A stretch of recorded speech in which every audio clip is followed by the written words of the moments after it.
showing we're going to set a tool offset on a Haas milling machine. It's very easy to do. There seems to be a lot of complicated videos out here, so this is the simple video.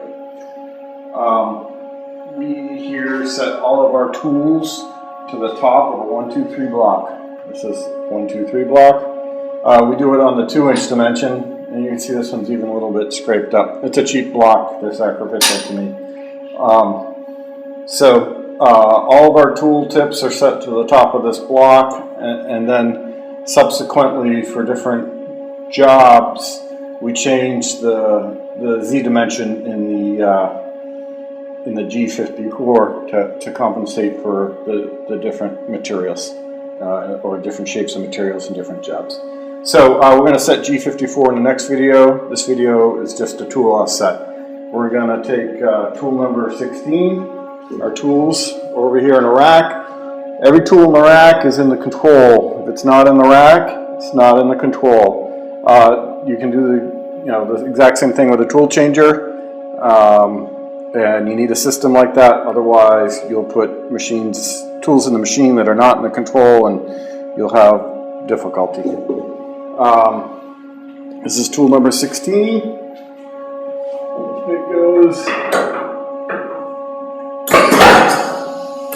in the spindle like that. A little button here that engages and disengages tools. Be careful if you're doing this by hand to orient the tool correctly. That's why I kept my thumb. You don't just push the button quickly. You push the button, you hold it in, you get everything just right, and then you release the button and grab onto the tool so you don't beat up your tool changer internally, your drawbar and whatnot. If you miss, you can start rounding off the edges of the parts in there and things like that, and it's not good. And then the other caution I would give is if you're cleaning the machine and you lean on that button, you're going to drop the tool out on your hand. So be very careful when you are working around this machine to make sure you have the control in the right state so as not to drop a tool by accident if you're cleaning. So back to touching off. We have the tool in. We're going to go to the control. We are hand jog. We're going to go 0.1. We're going to set it to Z. Now we're just going down in the Z. You can look at the spindle. So we're just bringing the tool down.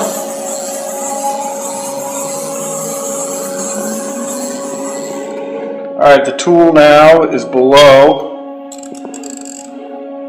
the block.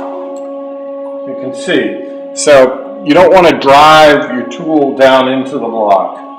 You want to be moving your tool up and then slide the block under the tool so you don't obviously cause a mechanical crash. It's bad for the tool. It's mostly what you're going to hurt, but it's not good for the machine either. I'm going to move my jog control to 10,000ths of an inch, and then I'm going to turn the dial slowly in the Z direction until I can just slide the block. Alright, so I just get the block underneath. So I'm back to the hand control and I set it to 1,000ths of an inch. I'm going to drop the tool down again a little bit. And I'm moving the tool up. And just fits under. I go back to the hand jog control and I set it to 1/10,000ths of an inch. I go down and just come up until the block goes under the tool. So that's it. I can feel the block rubbing on the tip of the drill. One more click. So every time I click, I only move 1/10,000ths of an inch. So I've got that split. So now, using that method, this is the hand jog wheel, this is hand jog, these are your different increments, and these here are your directions. Z is what we're using to move up and down, X and Y are self-explanatory, they're the table directions. So now that I have my tool height set, I go up to tool 16, which is in the spindle. I use the cursor key. This is my length offset.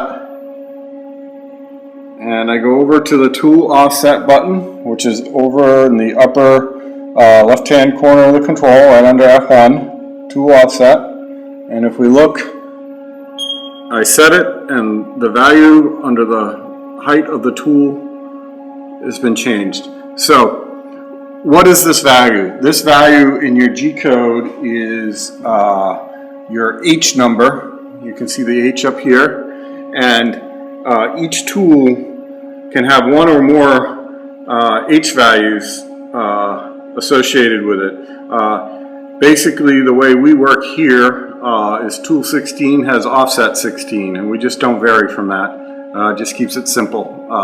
There may be some reasons to vary later. So that's the end of this video. Thank you very much.